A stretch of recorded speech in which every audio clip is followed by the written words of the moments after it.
And welcome back to Tangents on Cracked Spines. Sorry I was absent for a minute. I started a new job and it threw off my sleep schedule and I am exhausted. But I'm back for 2 episodes a week for October. For those of you who don't know, I am Frankie and I read works from the public domain with unfiltered tangents and unedited. And I find that fun, and I hope you do too. And without further ado, here is the first spooky season bonus episode of The Raven by Edgar Allan Poe. All of my extras I am getting off of AmericanLiterature.com, by the way. If you're watching this, feel free to pause and, read what they have to say about it. Once upon a midnight dreary, while I pondered weak and weary. Oh yeah, this does take place in December, technically, but it's kind of a quintessential, Halloween, staple, so I hope you don't hold that against me. I'm gonna try that again. Once upon a midnight dreary, while I pondered, weak and weary, over many a quaint and curious volume of forgotten lore, while I nodded, nearly napping, suddenly there came a tapping, as of someone gently rapping at my chamber door. "'Tis some visitor," I muttered, tapping at my chamber door. "Only this, and nothing more." I don't know about y'all, but, I wouldn't call that an only this and nothing more. But, different time. Distinctly I remember it was in the bleak December, and each separate dying ember wrought its ghost upon the floor. Eagerly I wished the morrow, vainly I had sought to borrow from my book surcease of sorrow of the lost Lenore. For the rare and radiant maiden whom the angels named Lenore, nameless here forevermore. And the silken, sad, uncertain rustling of each purple curtain thrilled me, filled me with fantastic terrors never felt before. So that now, to still the beating of my heart, I stood repeating, "'Tis some visitor entreating an entrance at my chamber door. Some late visitor entreating entrance at my chamber door. That is it. This is it. This it is, and nothing more." I can read, I promise. Presently my soul grew stronger, hesitating then no longer. "Sir," said I, "or madam, truly your forgiveness I implore. But the fact is I was napping, and so gently you came rapping, and so faintly you came tapping at my chamber door, that I scarce was sure I heard you. Here I opened wide the door, darkness there, and nothing more. Deep into that darkness peering, long I stood there, wondering, fearing, doubting, dreaming, dreams no mortal ever dared to dream before. But the silence was unbroken, and the darkness gave no token, and the only word there spoken was the whispered word, "Lenore." This I whispered, and an echo murmured back the word, "Lenore." Merely this, and nothing more. Back into the chamber turning, all my soul within me burning. Soon again I heard a tapping, somewhat louder than before. "Surely," said I, "surely that is something at my window lattice. Let me see, then, what there it is. There it is. And this mystery explore. Let my heart be still a moment, and this mystery explore. 'Tis the wind, and nothing more." Open here I flung the shutter, when with many a flirt and flutter, in there stepped a stately raven of the saintly days of yore.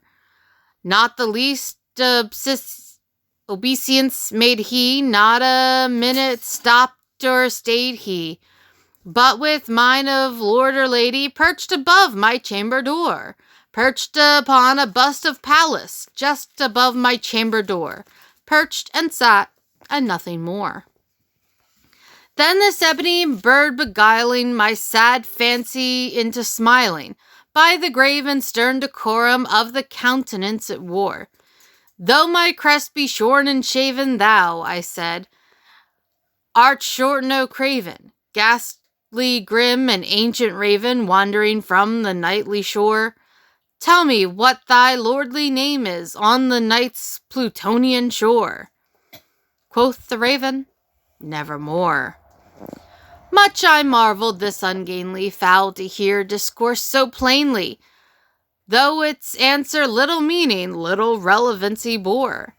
For we cannot help agreeing that no living being ever yet was blessed with seeing bird upon his chamber door, bird or beast upon the sculpted bust above his chamber door, with such name as Nevermore. Who has a sculpted bust above their door?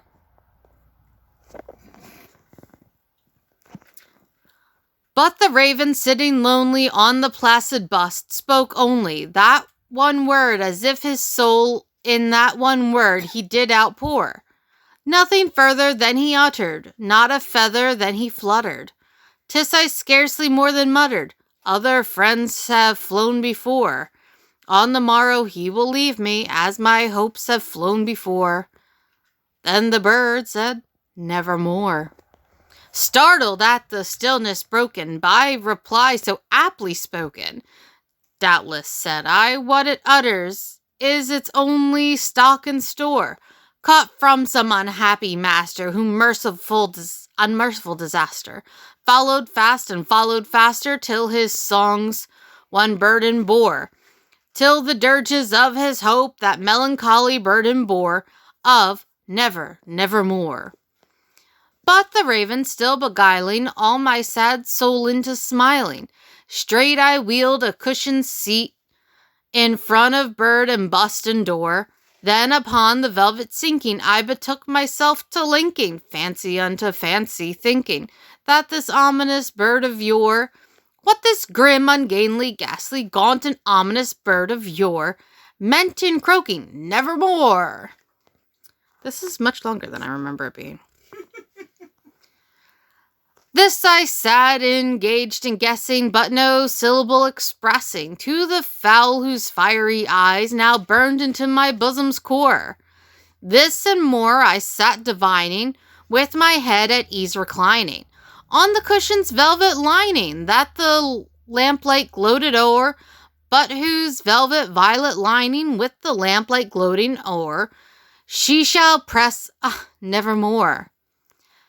Then methought the air grew denser, perfumed from an unseen censer, swung by seraphim whose footfalls tinkled on the tufted floor.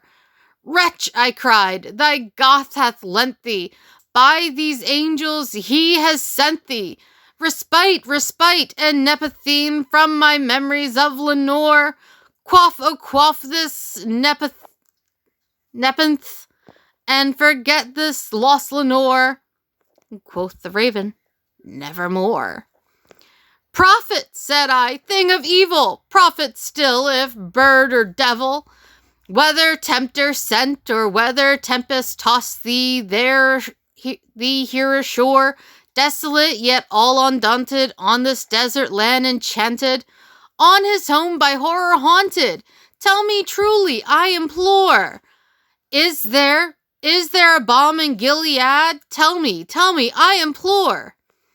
Quoth the raven, nevermore.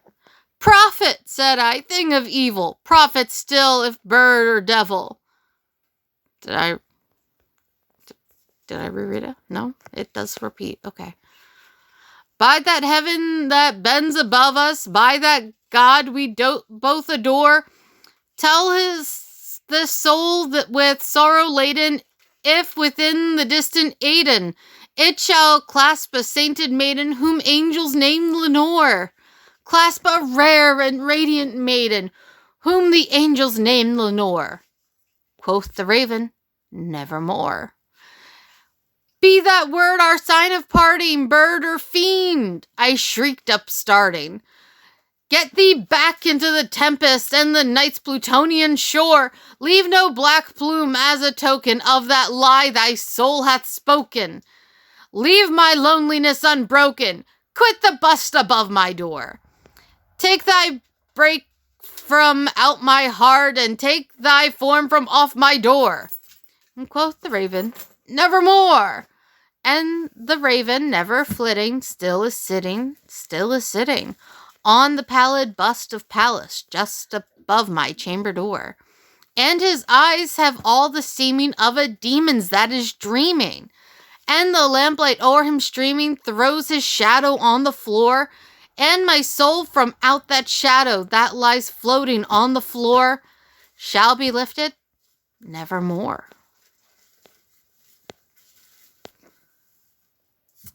So, yeah. That was The Raven by Edgar Allan Poe. I only stumbled a little bit and only squirreled a little less. I hope you enjoyed my first spooky season bonus episode. Please like, share, subscribe, all that jazz. Maybe review if you're so inclined. And all of these things help other people hear my craziness.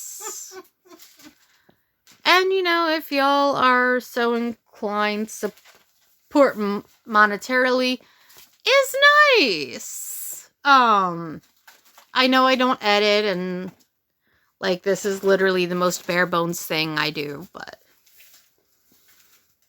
it helps me get to a point where I can put these out more regularly. Thank you, and happy spooky season.